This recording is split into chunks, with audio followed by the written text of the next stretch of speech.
दोस्तों, सबसे पहले सब्सक्राइब करें, नोटिफिकेशन बेल दबाएं और सबसे पहले वाली ऑप्शन ऑल करें, जिससे हमारी आने वाली नई वीडियो की नोटिफिकेशन आपको फ़ौरन मिल जाएगी।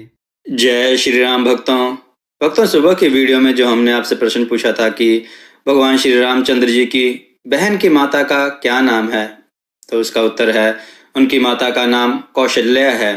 चलिए आज की कथा श्रवण करते हैं।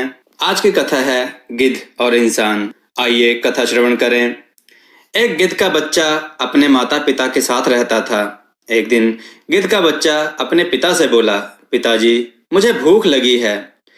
ठीक है, तू थोड़ी देर प्रतीक्षा कर, मैं अभी भोजन लेकर आता हूँ। कहते हुए गिद्ध उड़ने को तैयार होने लगा। तभी उसके बच्चे ने उसे टोक दिया, रुकिए पिताजी, आज मेरा मन इंसान का गोश्त खाने का कर रहा है। ठीक है, मैं देखता हूँ। कहते हुए गिद्ध ने चोंच से अपने पुत्र का सिर सहलाया और बस्ती की ओर उड़ चला। बस्ती के पास पहुंचकर गिद्ध काफी देर इधर उधर मंडराता रहा, पर उसे कामयाबी नहीं मिली। थक हार कर वह सूअर का गोश्त लेकर अपने घोंसले में पहुंचा। उसे देखकर गिद्ध का बच्चा बोला, पिताजी मैंने तो आपको इंसान का गोश्त लाने को कहा था और आप तो सूअर का गोश्त ले आए। पुत्र की बात सुनकर गिद्ध झेंप गया। वह बोला, ठीक है, तो थोड़ी देर प्रतीक्षा कर। कहते हुए गिद्ध पुनः उड़ गया। उसने इधर उधर बहुत खोजा, पर उसे कामयाबी नहीं मिली। अपने घोंसले की ओर लौटते समय उसकी नजर एक मरी हुई गाय पर पड़ी। उसने अपनी पैनी चोंच से गाय के मांस का एक टुकड़ा तोड़ा और उसे लेकर घोंसले पर जा पहुंचा। यह देखकर गिद्ध का बच्चा एकदम से बिगड़ उठा, पिताजी यह तो गाय का गोश्त है, मुझे तो इंसान का गोश्त खाना है। क्या आप मेरी इतनी सी इच्छा पूरी नहीं कर सकते? यह सुनकर गिद्ध बहुत शर्मिंदा हुआ।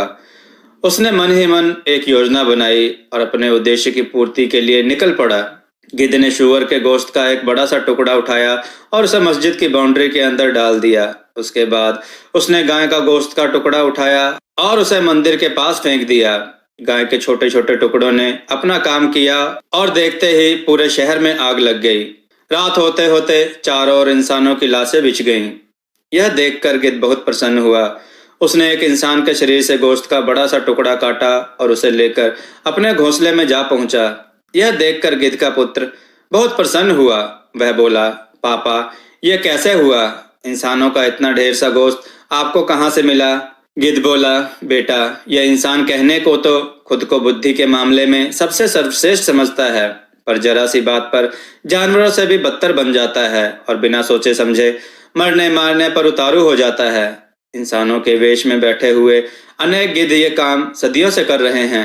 मैंने भी उसी का लाभ उठाया और इंसान को जानवर के गोश्त से जानवर से भी बदतर बना दिया। दोस्तों, हमारे बीच बैठे हुए गिद्ध हमें कब तक अपनी उंगलियों पर नचाते रहेंगे और कब तक हम जरा जरा सी बात पर अपनी इंसानियत भूलकर एक दूसरे से लड़ते रहेंगे। दोस्तों, अगर आपको यह कहानी सोचने के लिए विवश कर दे तो प्लीज इसे दूसरों तक भी पहुंचाएं।